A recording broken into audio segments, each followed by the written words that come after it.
الحمد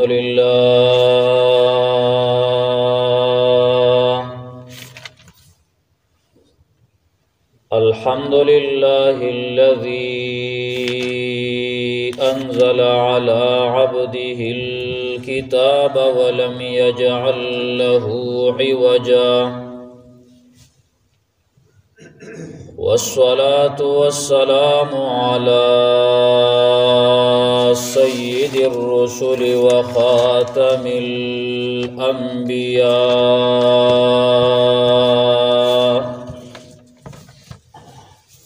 وعلى آله وأصحابه الأتقياء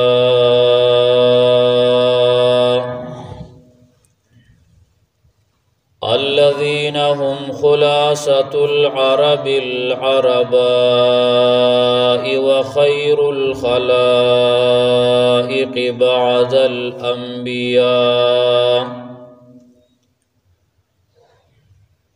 أما بعد فأعوذ بالله من الشيطان الرجيم.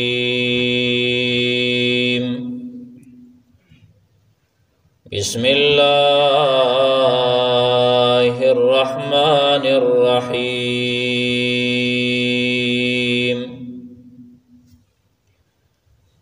أحل لكم ليلة الصيام الرفث إلى نسائكم هن لباس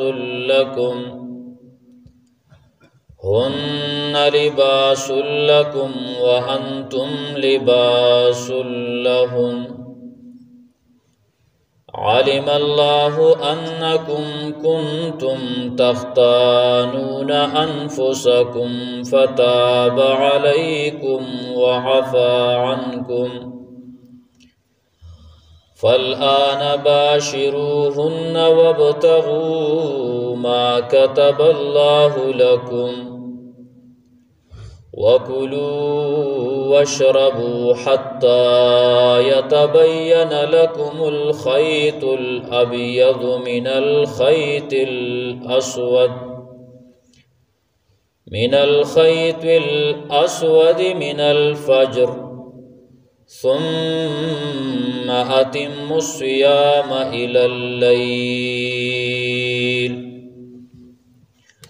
وقال رسول الله صلى الله تعالى عليه وسلم: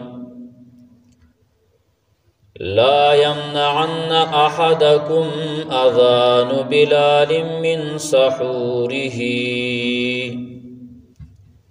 فإنه يؤذن بليل ليرجع قائمكم ولينبه نائمكم، أو كما قال رسول الله صلى الله تعالى عليه وسلم: سبحان ربك رب العزة عما يصفون وسلام على المرسلين والحمد لله رب العالمين.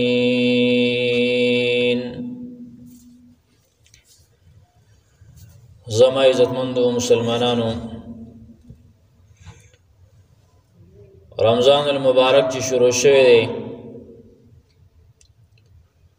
پای کې دا زمونږ دویمه جمعه ده. دا الله رب العالمین فضل و احسان دی چې مسلمانان په دې کې روزي نیسي او د الله رب العالمین بندگی او د الله عبادت کوي. خو هغه انسان کامیاب دی چې رمضان المبارک تیریږي او ته ځان له ډېر اعمال کړي او په آخره کې د هغې بدلي الله رب العالمین ورکوي. خو هغه انسان ناکامۍ کې دی چې رمضان المبارک تیر شي او د رمضان المبارک مقصد نه پیژندلې، او رمضان المبارک چې الله رب العالمین د صد پر را لګلو داغي مقصد باندې د انسان روان نشي. ځکه رسول الله صلی الله علیه وسلم ویلو دا د صبر میاشت ده. رمضان تیر شي او د انسان کې صبر رانغی نو په د باندې افسوس پکار دی. الله رب العالمین قرآن کریم کې فرمایي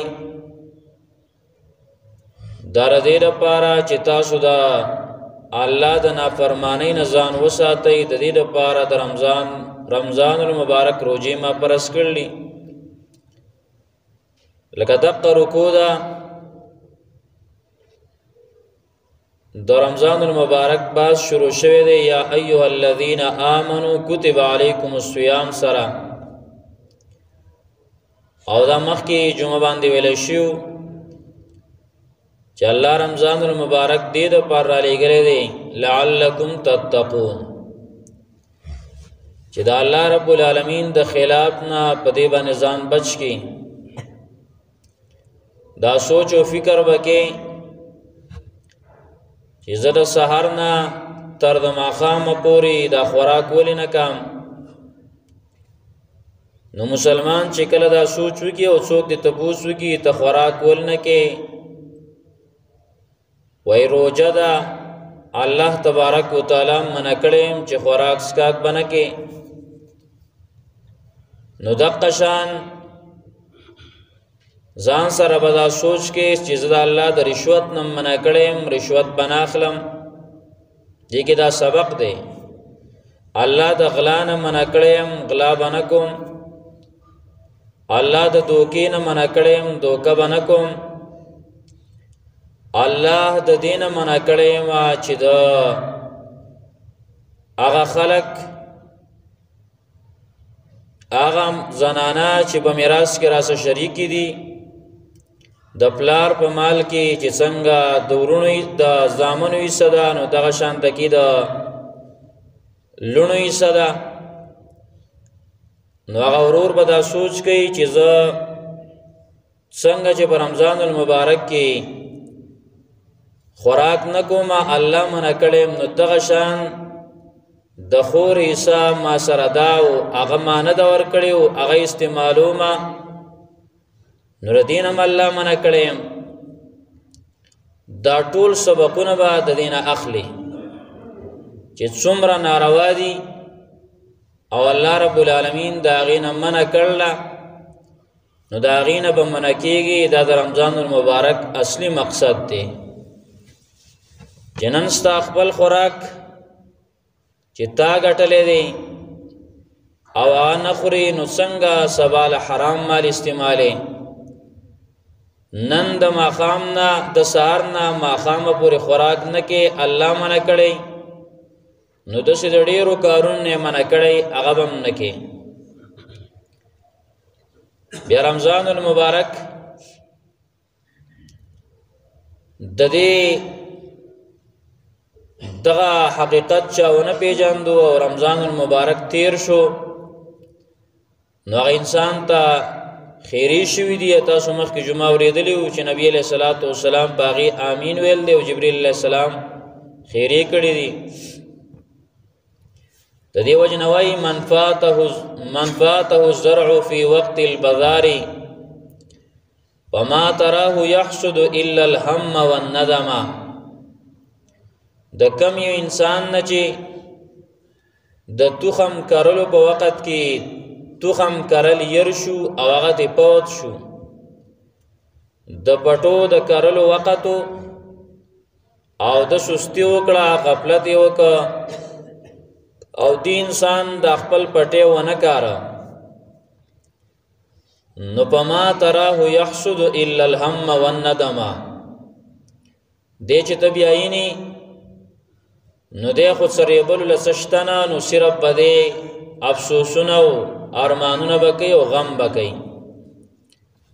مثال په تور باندې د غنمو د کرلو وخت آی کې انسان خپل پټه نه کرلې او دنه د رزقي بیا چې کله د ریبل وخت راشي ټول خلکو ځان له لرونه اغستی او ځان له پټېری وي نو دا کم انسان چې ردنه دا پټې کرل دا د نه پوت شیو دی نو کړی هغه انسان به صرف خپی پریشانه به نور څه به نه نو طوبى لمن كانت التقوى بضاعته في شهره وبحبل الله معتصما انسان لره خوشحالی ده چې په دې میاشت د رمضان المبارک کې هغه تقوا ځان کې پیدا کړه تقوا دې ته ویل کېږي چې د الله رب العالمین د نافرمانونو ځان بچ کول دې ته تقوا وایي چې کوم یو انسان د الله د نافرمانی نه ځان بچ کوي دا متقی دی دا پرهیزګار دی دا په ظاهري جوړښت باندې نه ده داسې نه چې یو انسان ظاهرا ځان جوړ کړی دی اوږدې اوږدې جامې غټې غټې جامې او غټ پټکې او دارنګې غټ مسواک او پنسي اوچتې راپورته کړلي خو غلا کوي نو دا متقی نه دی دوکه کوي نو دا متقی نه دی رشوت خور دی نو دا متقی نه دی دا الله نافرمانی کوي نو دا متقی نه دی بلکې متقی هغه انسان چې هغه ظاهریم برابر دی خو دې سره سره دا الله د نافرمانونو ځان ساتي دوکه غلا معاملات هم برابر دي عبادت هم برابر دي نو دا تقوا ده وای خوشحالی دا هغه چاله را چې په دې میاشت کې بزان کې تقوا پیدا کړه او د الله رب العالمین پر اسای باندې د منګولې ولګولې قران کریم سره په دې میاشت کې تعلق زیات کړو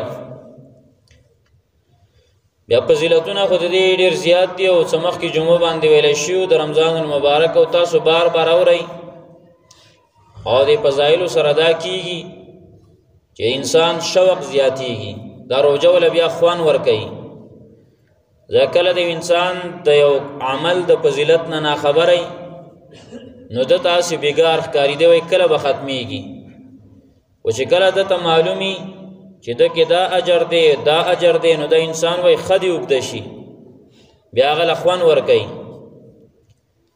د رمضان المبارک سم مسائل چې هغه ځینې داسې دي تپوس شوی دی او ځینې خپل زما ذهن کې راغلي نو هغه ان شاء الله تعالی د وخت مطابق چې دا څومره وخت دی د بیان پای کې ان شاء الله تعالی یو څو مسائل دغه بیانو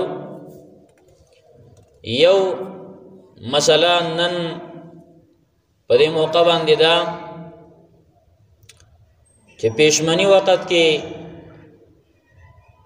هغه ټیم کې کجوري خوړل دا چې کوم دنو دام یو مستحب عمل دی اکثر من مسلمانانو دا عمل پرې خېره منګه صرف ماخام پورې کجوري خاص کړلی حالان کې کجوري د سحر د پاره د پېشمنی د پاره دا مستحب طریقه ده لازمي نه ما فرض نه دي او ثواب دي زیاتېږي نو اسیم انسان کجوري راوړي پکاردار چې په پېشمنی کې هم چې کم نه دی او سو کجوري دا اخري رسول الله صلی الله علیه وسلم حدیث مبارک دی وَإِنْ نِعْمَ سُحُورُ الْمُؤْمِنِ التَّمَرُ د مسلمان بهترین پېشمنی او بهترین چربانګي هغه د پکجورو باندې دي چې انسان په دې کې کجوري اخري نو ماشاءالله په دې باندې اجر زیاتیږي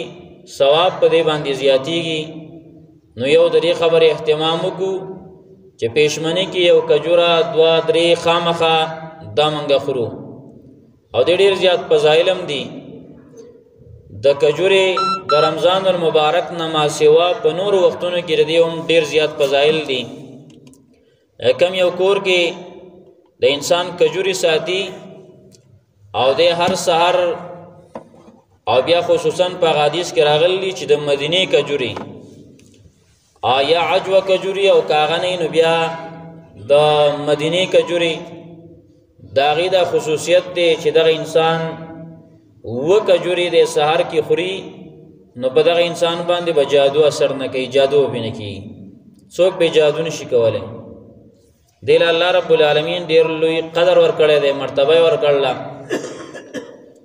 دویمه مسله نو یو خو ګوره څه پېشمنی کې د کجورې اهتمام کول. دویم نمبر پېشمنۍ چې کوم دی نو دا لیټ کول دا ښه خبره ده، مستحب دا دي. ښه خبره دا ده، غوره عمل دا دی چې دا د سهار اذان ته نږدې ډېر وختي کول دا ښه نه دي، چې دا بالکل نږدې تقریبا علما ذکر کوي چې یو 10 منټه د روژې د بندېدو د دې په منځ کې نو دا بهترین ټیم دی. لکه هغه 10 منټ کې انسان خلم له کنګال کی او ځان چې کوم دی نو برابر کی. خو پکار دا چې بالکل دا د سهار ته نږدې دغه کار غلط دی چې انسان د شپې وختي پاڅېدلی دی او خوراک وکړي او بیا یې بېغمه پروت دي. دا داسې ښه عمل نه دی. ها کېږي روژه و الله رب العالمین ته خوښ عمل دا دی چې تیاریږي چې اوس به ټیم ختمیږي او خوراک هم کې او د الله رب العالمین د الله حکم هغې طرف ته متوجه چې د دې نه اخوا خوراک کول ناروا دي. نو دا لیټ کول مستحب عمل دی. درېمه مسله چې کوم ده نو هغه دا ده چې روژه ماتي کې بیا جلتی کول مستحب دي. ګوره د الله قانون ته ګوره، په پېشمنۍ کې پېشمنۍ وروستو کول ښه عمل دی او ښه کار دی، او روژه ماتي چې بیا کله کې نو پای کې جلتی مستحب ده. ښه عمل دا دی چې دا ټیم برابر شي او ټیم پوره شي او فوراً چې کوم ده نو دا روژه ته ماته کی. یعنی دا به نه وي چې را ځینې خلک هغه دا دینداري ګڼي چې را زه دا اذان یې ووایه او زه به چې کوم ده نو مونځ وکړم اذان له او ښه مونځونه وکړي، د هغې نه وروستو بیا د روټۍ خوري، نو دا ښه عمل نه دی. د بعضې خلکو سوچ دی چې بس د ماسخوتن دا ټیم جو بس سیده ختمي، د ماښام دا ټیم که څه بیخي جو لږ دی او ایسته ختمیږي. دا مسله نه ده. دې کې الله رب العالمین ښه پراخي ښودلی، دومره لنډ نه دی لکه موږ چې هغه لنډ کړی. د 1 غنټې نه زیات ټیم هغه د ماښام د مانځه چې کوم ده نو شته دی، داسې مختصر نه دی، خو د نورو وختونو نه دا کم دی. نو ځکه دا مونځ چې کوم ده نو اکثره هغه موږ اذان پسې کوو. و بیا په رمضان المبارک کې دغه حدیث باندې چې عمل لا شي د دې لپاره چې په افطاري کې جلتی پکار ده، نو ماشاءالله مونځ چې کوم ده نو هغه لږ وروستو شوی دی. دا یو سنت عمل دی، د رسول الله صلی الله علیه وسلم طریقه ده. او د هغې وجه دا ده چې انسان چې کله د روژه ماتې نه یې کړی او دی په مانځه باندې ولاړي، د ټول سوچونه به راځي خوراک له او روټۍ له، چې یاره اوس به روټۍ خورم، نو هغه مانځه کې ټول سوچ د روټۍ. او چې کله د ځان مخکې نه موړ که ځان یې برابر که او بیا په مانځه باندې ولاړ دی، نو ماشاءالله بیا ښکلی مونځ کوي، ځکه روټۍ خوړل ده په مړه خېټه باندې بیا برابري. نو په دې کې او رسول الله صلی الله علیه وسلم حدیث مبارک دی دی کې نبی علیہ السلام فرمایي چې الله رب العالمین وایي، یعنی حدیث قدسی دی، الله رب العالمین فرمایي احب عبادی الی اعجلهم فطرا، ما د پټولو بندگانو کې هغه بندگان ډیر زیات خوښ دي چې هغه په افطاری کې جلتی کوي، هغه ټیم پوره شي، اذان ویلی شي او د فوراً چې کوم دی نو د خوراک شروع کی، نو الله رب العالمین وایي دا بندگان ما ته خوښ دي. نو دا کار کول. څلورمه مسله روژه ماتي کې بیا څه خوړل مستحب دي. نو روژه ماتي هم څنګه چې پېشمنۍ پای کې کجوري خوړل بهتر عملو، نو دقه شانته کې په روژه ماتي کې هم کجوري خوړل اولنۍ روژه ماتول په کجوري باندې دا مستحب دی او ښه عمل دی. په اوبو یې ماتولی شي، بل څه باندې ماتولی شي، روټۍ باندې ماتولی شي، نور خوراکم کولی شي، خو غوره عمل دا دی چې په کجوره باندې مات کی. او که بیا کجوري درکرایي نو پکار دا یوه کجوره نه لږې ډېرې وخوره، په دې کې بدن ته ډېر فواید دي او ډېرې پیدې په دې باندې میلاویږي. د شربتونو په ځای باندې او د نورو خوږو په ځای باندې دا خواږه دا ډاکټران هم وایي او دارنګې طبیبان هغې وایي چې دې کې ډېر زیات فواید دي او ډېرې پیدې دي پکې. نو کله د انسان په لوږه خېټه باندې یو کجوره وخوري نو دې کې د انسان د بدن ته ډېر زیات قوت میلاویږي او ډېر طاقت میلاویږي او ډېر زیات فواید دي نو کجورې خوړل. پنځمه مسله چې کله روژه ماته کې نو کومه دعا ویل پکار دي. نو کله ګوره چې روژه ماته کې روژه ماته نو دغه ټیم کې د رسول الله صلی الله علیه وسلم نه دا دعا نقل شوې ده: اللهم انی لک صمت وعلى رزقک افطرت. اللهم انی لک صمت وعلى رزقک افطرت دی بعض په شروع کې ور سره سال پاس زیات شوی دی، خدا د ځان زیات شوی دی. دغه مختصر الفاظ دي: اللهم انی لک صمت وعلى رزقک افطرت. او معنی هم ځان سیاده کا په عربی کې نشي ویلې، بعض سپینګری نشي یادولې، نو پښتو کې وایا: اللهم انی لک صمت، یا الله ستا د پاره مې روژه نیولې وه، وعلى رزقک افطرت، الله ستا په رزق باندې دا روژه ماتومه، ستا د پاره مې روژه نیولې وه او ستا په رزق ماتومه. اللهم انی لک صمت وعلى رزقک افطرت. بیا چې کله د روژه ماتې وکړه نو د هغې نه وروسته دعا د رسول الله صلی الله علیه وسلم نه نقل ده. هغه دعا دا ده: ذهب الظمأ وابتلت العروق وثبت الاجر ان شاء الله تعالی. دا دعا د پیغمبر ده صلی الله علیه وسلم. چې کله د روژه ماتې وکړه روټۍ دې وخوړله، د روټۍ د خوړلو نه وروسته یو خو د روټۍ خپله دعا ده، خو په روژه کې ورسره دا اضافي شوې ده او زیاتې شوې ده چې ذهب الظمأ وابتلت العروق وثبت الاجر ان شاء الله. ذهب الظمأ زما لوږه او تنده لاړه، زما لوږه او تنده لاړه، وابتلت العروق او رګونه لامده شو، وثبت الاجر ان شاء الله، او اجر به مال ثابت شوی که د الله تعالی خوښه شي. نو دې دعا مې اهتمام کول. اومه مسله چې چا چاله افطارې ورکړه بل چاله د روژه ماتې څه ورکړه، ای کې لازمه ده نه ده چې کجورې دې ورکړې، کجورې دي، اوړه دي، دغه شان د کې دین علاوه د خوراکي چې څومره اشیاء دي، د څښاک چې څومره اشیاء دي، دا چاله ورکړه نو دومره اجر ورته میلاویږي لکه هغه چا چې روژه نیول ده او د هغه څومره ثواب شوی دی، اضافي دومره ثواب د هغه وشه. ماشاءالله. که معمولی شی ولې نه و، خو الله تعالی اجر درکوي، د وس مطابق کار دی. بله مسله د عذر په وجه باندې انسان روژې نشي نیوی. لکه چاته عذر دی روژې نشي نیودلی، نو آیا دا تراویح کولی شي که نشي کولی؟ نو او تراویح دا کولی شي. لکه روژه چا نم د نیول نو بیا هم دا تراویح کولی شي، ځکه دا مستقل عبادتونه دي. روژه ځان له عبادت دی، تراویح ځان له عبادت دی، او دومره فرق دی چې یو فرض دی او بل سنت دی. فرض او سنت د هغې مابین کې ډېر زیات فرق دی د دواړو مابین کې. نو که انسان روژه نم د نیول د عذر د وجې نه په سفر باندې دی، یا چې کوم دی نو سړی بیمار شوی دی او روژه هغه نه د نیودل او دی بیا د شپې ښه دی، نو دی ځان له تراویح هم کولی شي، تراویح کې شریک کېدلی شي. دغه شان یو کس چې کوم دی نو هغه داسې دی چې هغه تراویح نه دی کړ، نو هغه روژه د هغې په روژه کې څه کمی نه راځي.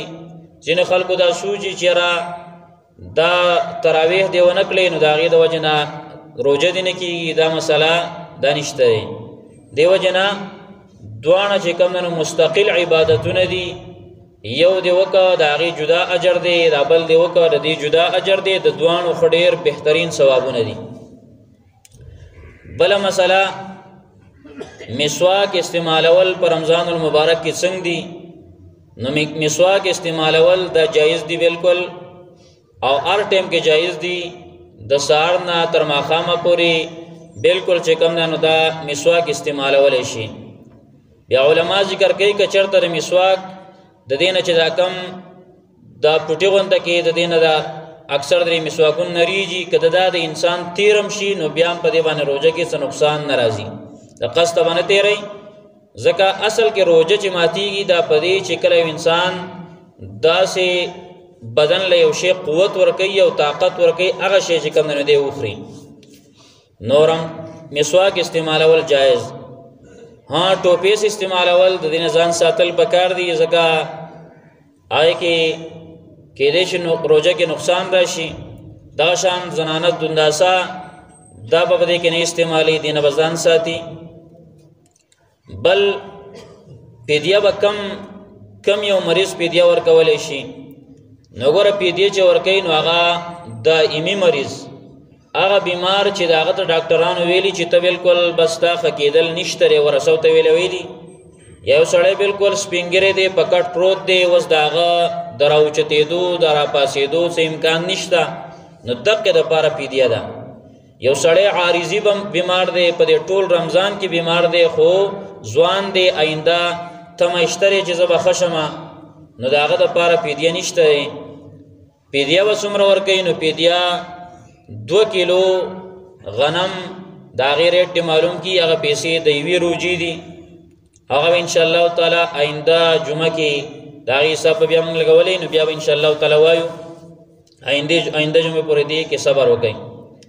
دغه شان بله مسله سترګو کې دوایي اچول یا رانجه لګول نو په دې سره روژه کې هېڅ نقصان نه راځي.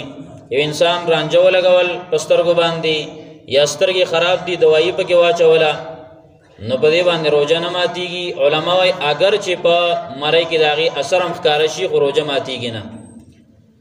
دغه شانته کې د یو انسان د ورو نه وینه لاړه اکثر بعضې خلک دي د هغې د ورۍ خرابي نو د ورو نه وینه لاړه نو په دې باندې روژه کله به ماتیږي کله نه ماتیږي نو د هغې مسله واورئ چې کله د انسان د دې ورونه دومره وینه لاړه چې هغه د لاړو نه زیاته وه لکه تا لاړې توکړې او په دې کې وینه زیاته وه او لاړې کمې وي دا وینه پې غالبه وه نو په دې سره او دا ستا تېر شوي نو په دې باندې روژه هغه ماته شوه.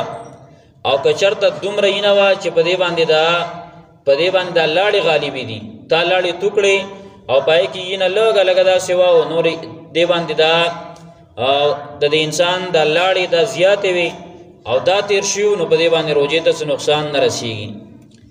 یعنې لاړې زیاتې وي او تیر شو نو بیا چې کومه روژه نه ماتي که وینه زیاته وه د لاړو نه او بیا تیر شو نو بیا روژه ماته ده. دغه شان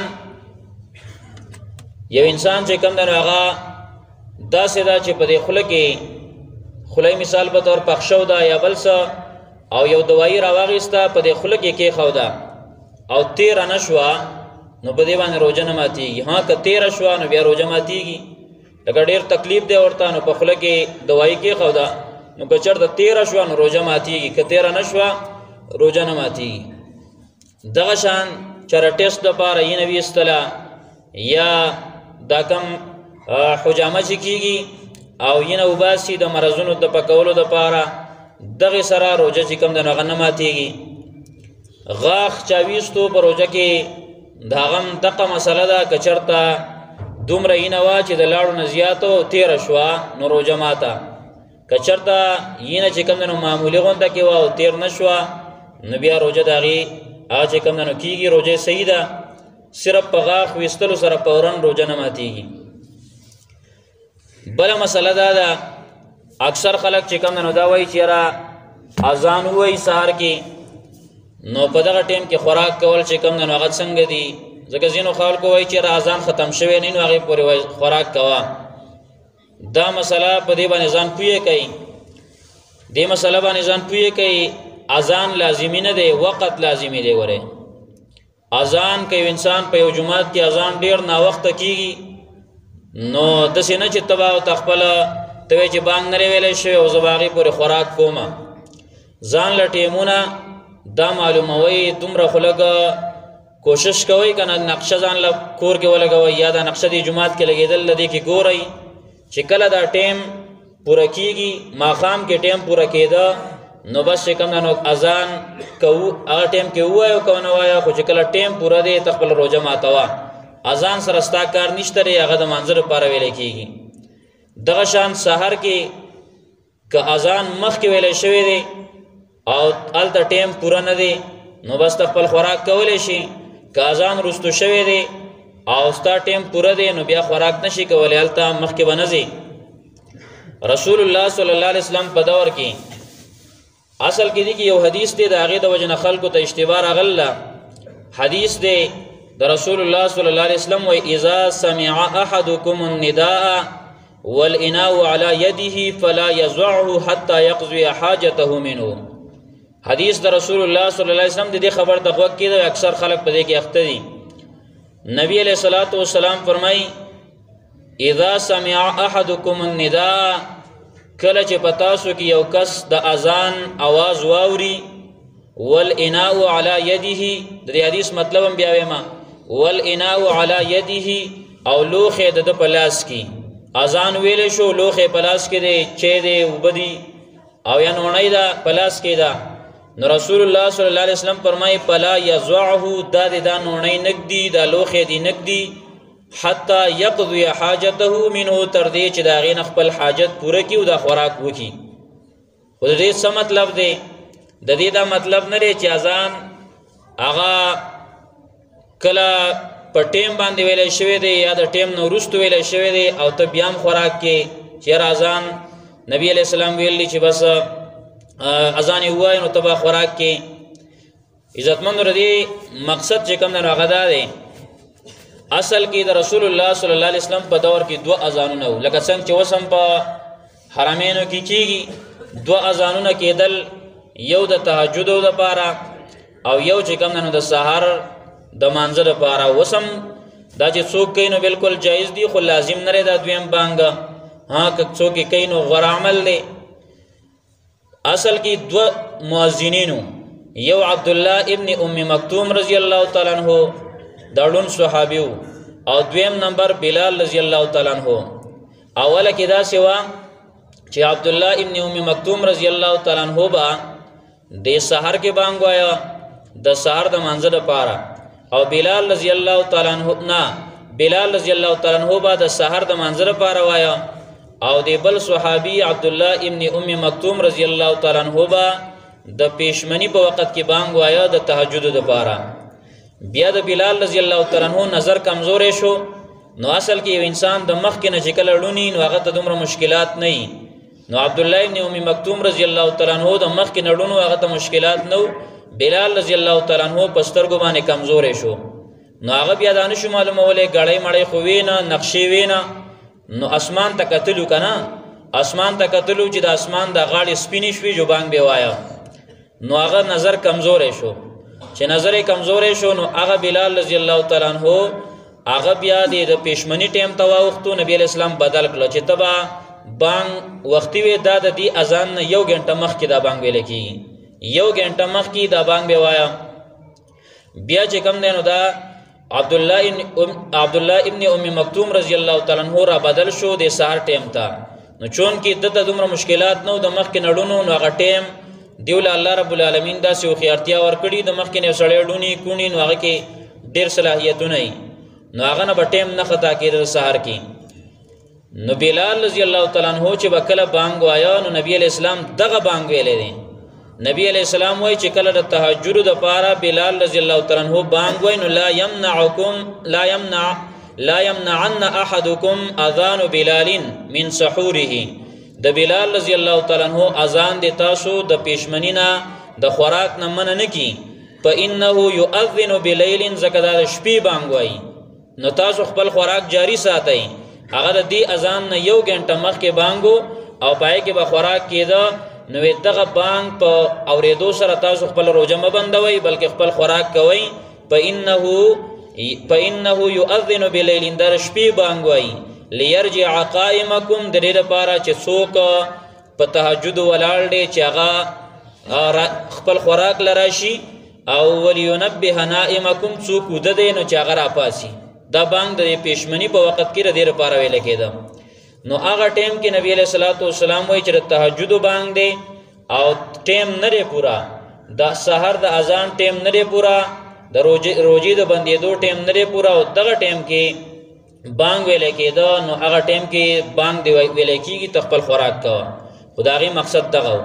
نو اوس اوس زمونږ دپاره څه پکار دي اوس زمونږ دپاره دقه نقشې ته به مونږ ګورو نقشه کې ټیم چې کم و په هغې باندې به خپله روژه هغه مونږ بندو او دغه شان که اذان مخکې ویلی کېږي وروستو ویلی کېږي هغې سبا د مسلمانانو کار نه وي هغه بانک هر ټیم کې ویلی کېږي دغه شان د کې ماښام کې مسله ده نو دې وجې نه د دې خیال ساتل پکار دي ها یو انسان داسې دی چې د دې نقشې نه یو منټ وروستو یا یو منټ مخکې که روژه ماته شوه یا روژه وروستو چې کوم دنه شوه نو دې کې روژه څه نقصان نه راځي دا نقشې داسې نه دي چې دا بالکل بعینه او یقیني بالکل نه دي وری یقیني نه دي په دې کې هم څه احتیاط پکاري احتیاط پکې پکار دی ځکه دا احتیاطاً جوړې شوي دي نو د دې وجې نه ډېر زیات داسې به انسان نه کوي چې انسان چې کوم دی نو هغه خپل پېشمنۍ دومره وروستو کړي چې ربانګ نه ویلی